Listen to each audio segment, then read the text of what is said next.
בשר וחלב ביחד, ימי. מה אתה עושה?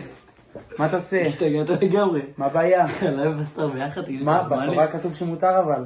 לא, אבל לפי הגמרא אסור, מה עובר עליך? לפי הגמרא זה לא חכמים אמרו? חכמים.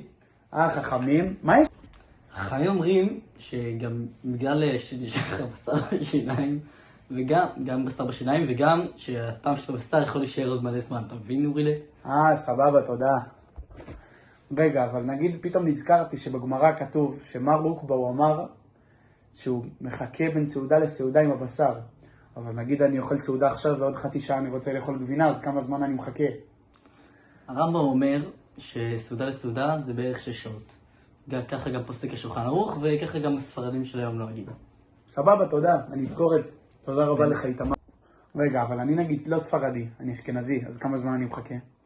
אשכנזים הולכים לפי רש"י, שרש"י אומר שצריך לשמור או שעה או 3 שעות, אבל בעיקר 3 שעות אשכנזים שומרים, ויש מחמירים ששומרים 6 שעות. ואם אני לא רוצה, אף אחד מהאופציות. יש עוד אופציות? יש את ההולנדים של כאלה מעבולים, שהולכים לפי המעריל שאומר צריך לברך ברכת המזון ולשמור שעה אחת. סבבה, תודה רבה לך. לקבור אורילה.